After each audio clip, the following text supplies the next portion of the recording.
Hello friends, welcome to Learn English. My name is Anam and today we will learn English from basic level. हम सब लोगों में एक common problem होती है कि हम इंग्लिश को लिख भी लेते हैं, समझ भी लेते हैं, पढ़ भी लेते हैं, लेकिन हम कहीं पर बोल नहीं पाते। जब हमारी बोलने की बारी आती है, हमारा चांस आता है बोलने का, तो हम एकदम स्टक हो जाते हैं। हम सोचते हैं अब हम क्या बोलें। हम नहीं समझ पाते कि हम किसी इंटरव्यू में जा रहे हैं तो हम उसके लिए क्या जवाब दें। अगर वो हमसे सामने वाला क्वेश्चन कर रहा है तो हम उसके लिए क्या आंसर करें। तो इसी के लिए हमें पहले बेसिक आना चाहिए। इंग्लिश की शुरुआत होती है बेसिक से। अगर हमें बेसिक आएगा, अगर हमारा बेसिक स्ट्रांग होगा तो हम आगे पूरी इंग्लिश अच्छे से बोल सकते हैं। तो इसीलिए मैं आज आपके लिए लेकर आई हूँ इंग्लिश बिल्कुल बेसिक लेवल से, ABCD से। बहुत से लोगों को ये चीजें आती होंगी, लेकिन बहुत से लोग ऐसे हैं जो उनको नहीं आती, जैसे मुझे भी नहीं आती थी पहले। तो चलिए शुरू करते हैं। इंग्लिश सीखने के लिए, बोलने के लिए, समझने के लिए सिर्फ 4 चीजों की जरूरत होती है। सबसे पहला होता है एल। L means listening. हमें सुनना और समझना आना चाहिए कि सामने वाला क्या बोल रहा है। उसके बाद होता है आर मीन्स के रीडिंग। हमें पढ़ना आना चाहिए कि हम क्या पढ़ रहे हैं। हम कोई नॉवेल पढ़ सकते हैं, कोई बुक्स पढ़ सकते हैं, हम कुछ भी पढ़ सकते हैं, तो हमें पढ़ना भी आना चाहिए। उससे W means writing. Writing means whatever in my mind, so we can write. हमें जो भी हमारे माइंड में है या कुछ भी है तो हम उसे लिख सकते हैं। हमें कोई मेल लिखना हो वो भी। उसके बाद आता है एस। एस मीन्स स्पीकिंग, जो कि है सबसे ज्यादा मेन पार्ट। इंग्लिश में सबसे ज्यादा प्रॉब्लम आती है हमें बोलने के पार्ट पे, जो कि है स्पीकिंग। हमें सबसे, हम लिख भी लेते हैं, पढ़ भी लेते हैं, समझ भी लेते हैं, बट हम बोल नहीं पाते। तो सबसे मेन पार्ट होता है स्पीकिंग। कोई बात नहीं, अगर हम इन सब चीजों पे सिर्फ दिन में 15-15 मिनट भी देंगे तो हम बहुत अच्छे से इंग्लिश बोल भी सकते हैं, पढ़ भी सकते हैं, लिख भी सकते हैं और समझ भी सकते हैं। ज्यादा कोई प्रॉब्लम नहीं है। मुझसे भी पहले कुछ नहीं आता था, बट फिर मैंने भी इस पे प्रैक्टिस की तो मुझसे भी आ गई। अब शुरुआत करते हैं इंग्लिश की। जो सबसे पहले जो है सबसे बेसिक चीज इंग्लिश को, बहुत से लोगों को ये चीज आती होगी लेकिन बहुत से लोगों को नहीं आती। जैसे पहले मुझे भी नहीं आता था कि बेसिक क्या होता है। तो चलिए शुरू करते हैं। जो है ABCD मीन्स के ए से लेके Z तक। हमें सबसे पहले ABCD आनी चाहिए क्योंकि पूरी इंग्लिश इसी ABCD पर डिपेंड होती है। ABCD में 26 लेटर्स होते हैं। ABCDEFGHIJKLMNOPQRSTUV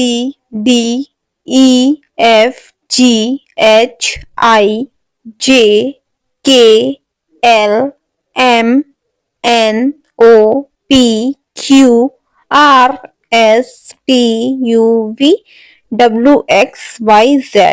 ये पूरी है ABCD। इसमें 26 लेटर्स होते हैं और पूरी इंग्लिश इन्हीं 26 लेटर्स पर डिपेंड करती है। न इससे कुछ आगे न कुछ इससे पीछे। कितना भी हार्ड से हार्ड वर्ड हो या बहुत ज्यादा इजी वर्ड हो, वो पूरा ही डिपेंड करेगा ABCD पर, ए से लेकर Z तक। ओके, आई होप कि इतना समझ में आ गया होगा आपको। जैसे हिंदी में होते हैं 52 वर्ड माला, छोटा बड़ा छोटी बड़ी, इसी तरह से इंग्लिश में होते हैं 26 लेटर्स। ABCD भी हमारी 2 टाइप होती है, like small ABCD and capital ABCD। ये ऊपर जो मैंने लिखी है वो कैपिटल है, नीचे स्मॉल ABCD है। ए सब कुछ सेम होता है, ABCD पूरी Z तक बिल्कुल सेम होती है, लेकिन डिफरेंस बस इतना होता है कि ये कैपिटल ABCD होती है एंड ये स्मॉल ABCD होती है। बाकी कुछ और डिफरेंस नहीं होता और हमें दोनों ही कैपिटल एंड स्मॉल ABCD की जरूरत पड़ती है। जैसे मैं एक एग्जाम्पल लेती हूँ। मैंने एक वर्ड लिखा इंडिया, तो इंडिया लिखने के लिए मैंने फर्स्ट लेटर जो लिया वो कैपिटल लेटर लिया, बाकी के जो लेटर्स हैं वो मैंने स्मॉल लेटर लिए। क्यों? क्योंकि ये इसका पैटर्न होता है। हम कोई भी चीज लिखते हैं तो उसमें फर्स्ट वर्ड हम कैपिटल लेते हैं, बाकी का हम स्मॉल लेटर लेते हैं। एक एग्जाम्पल और लेती हूँ। जैसे मैंने लिखा गोवा, गोवा में भी मैंने फर्स्ट लेटर कैपिटल लिखा एंड बाकी के लेटर मैंने स्मॉल लिखी। हम कैपिटल लेटर में भी लिख सकते हैं सब वर्ड्स, बट इंग्लिश लिखने का जो पैटर्न होता है वो यही होता है कि हम कोई भी चीज जब स्टार्ट करते हैं तो वो कैपिटल लेटर से लिखते हैं और बाकी चीज हम स्मॉल लेटर से लिखते हैं। आई होप कि आपकी समझ में आया होगा कि मैंने जितना भी अभी तक आपको समझाया और जितना भी मैंने आपको बताया, सबसे बेसिक से समझा रही हूँ। सबसे बेसिक चीज है ये इंग्लिश की, जो बिल्कुल शुरुआत होती है, ABCD, जो कि बहुत ही ज्यादा बेसिक लेवल है। आई होप कि अभी तक आपको समझ में आया होगा। अब हमने ABCD तो सीख ली, बट इसके अंदर भी दो पैटर्न होते हैं। ABCD स्मॉल और कैपिटल ABCD वो एक अलग चीज है। इसके बाद जो ABCD में आता है वो होता है वॉवल्स एंड कॉन्सोनेंट्स। ये भी दो चीजों में डिवाइड होती है। पहला होता है वॉवल और दूसरा होता है कॉन्सोनेंट्स। ये कुछ अलग से नहीं है, बस इसी ABCD के अंदर से ही वॉवल्स होते हैं। पहले वॉवल्स होते हैं A E I O U, जो कि 5 होते हैं, और कॉन्सोनेंट्स होते हैं BCDFGHJKLMNPQRSTVWXYZ। ये होते हैं 21। ये जो होते हैं वो 26 लेटर्स में से ही होते हैं, लेकिन बस इन्हें अलग अलग पार्ट में डिवाइड कर दिया जाता है। ये कोई अलग से नहीं लिए जाते हैं। वॉवल्स और कॉन्सोनेंट पूरा ABCD से ही होता है। अब वॉवल्स और कॉन्सोनेंट्स क्या होते हैं? वॉवल्स वो होते हैं जो कि आप फोर्सफुली कोई चीज नहीं बोलते। जैसे कि अगर हम बोलेंगे A E I O U, तो हमें फोर्स नहीं लगानी पड़ेगी, हमें अपनी जबान को बंद नहीं करना पड़ेगा। लेकिन कॉन्सोनेंट्स में अगर हम बोलेंगे B C D, तो हमें थोड़ी फोर्स लगानी पड़ेगी इसे बोलने के लिए। तो यही डिफरेंस होता है इसके अंदर। 5 वॉवल्स होते हैं और 21 कॉन्सोनेंट्स होते हैं। इसका यूज मैं आपको बाद में बताऊंगी कि वॉवल्स कैसे यूज किए जाते हैं और कॉन्सोनेंट कैसे यूज किए जाते हैं। आई होप कि अभी तक जो भी मैंने आपको पढ़ा है आपकी समझ में आ गया होगा। चलिए अब बढ़ते हैं नेक्स्ट पार्ट की तरफ। अभी तक हमने ABCD जो बेसिक था वो सीख लिया। अब हम सीखेंगे नेक्स्ट पार्ट, जो है साउंड। साउंड होता है जैसे ए का साउंड होता है हिंदी में ए, हम बोलते हैं ना ए। साउंड के बाद आता है लेटर्स, जैसे इंग्लिश में होते हैं 26। मैंने आपको लेटर बताए थे। एक लेटर होता है, जैसे कि सिर्फ एक लेटर होगा तो वो लेटर कहलाएगा, और अगर हम कॉम्बिनेशन ऑफ लेटर तो वो लेटर्स कहलाएगा। जैसे कि A से लेकर Z तक, A to Z, these are the letters, not a letter. Only A, B, C, it's a letter. Okay? I hope कि समझ में आ रहा होगा जो भी मैं आपको बता रही हूँ। आफ्टर दैट लेटर्स के बाद आता है वर्ड। बट लेटर्स को भी हम सही वे में अरेंज करेंगे तो ही हमारा वर्ड बनेगा। ये नहीं है कि हम कहीं से कुछ भी लिख देते हैं। जैसे मैं आपको एग्जांपल देती हूँ, मैंने लिखा SSOB, सोप। मैंने लेटर्स तो लिख दिए, बट इसका कोई भी मीनिंग समझ में नहीं आ रहा कि ये लिखा हुआ क्या है, इसका मीनिंग क्या है। लेकिन अगर इसे ही मैं राइट वे में लगाऊं, जैसे मैंने लिखा BOSS, बॉस, अब इसका समझ में आ रहा है कि मैंने बॉस लिखा है।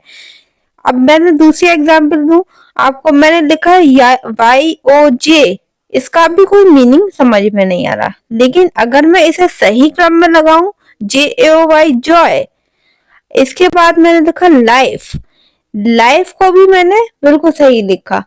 अगर मैं लिखूं इसे EFIL, तो भी ये सही क्रम में नहीं है। तो लेटर्स लिखने के वर्ड लिखने के लिए भी हमें लेटर्स का सही अरेंजमेंट का होना जरूरी है। ये नहीं है कि हम कहीं से कुछ भी लिख दें, कोई भी लेटर किसी के भी साथ लगा दें, कोई भी लेटर किसी के भी साथ लिख दें, तो हमारा कोई वर्ड नहीं बनेगा।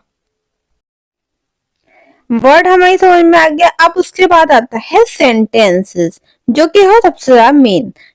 और सबसे ज्यादा प्रॉब्लम जो आती है इंग्लिश बोलने में वो आती है सेंटेंसेस में, क्योंकि हम कहीं पर भी इंटरव्यू में जाएं या किसी से बात करें तो हमें सेंटेंसेस की जरूरत पड़ती है, और हम समझ नहीं पाते कि इस वर्ड का यूज हम कहाँ करें। जैसे मैंने एक एग्जाम्पल लिया, आई एम अ गर्ल। इसका एक मीनिंगफुल वर्ड सेंटेंस निकल रहा है कि हाँ मैंने क्या लिखा, आई एम अ गर्ल, मैं एक लड़की हूँ। मैं लिखा गो टू स्कूल, तुम स्कूल जाओ। इसका भी एक सेंटेंस निकल रहा है, मीनिंगफुल सेंटेंस। ये नहीं है कोई भी वर्ड कहीं पर भी लगा दो उसका कोई मीनिंग ही ना निकले।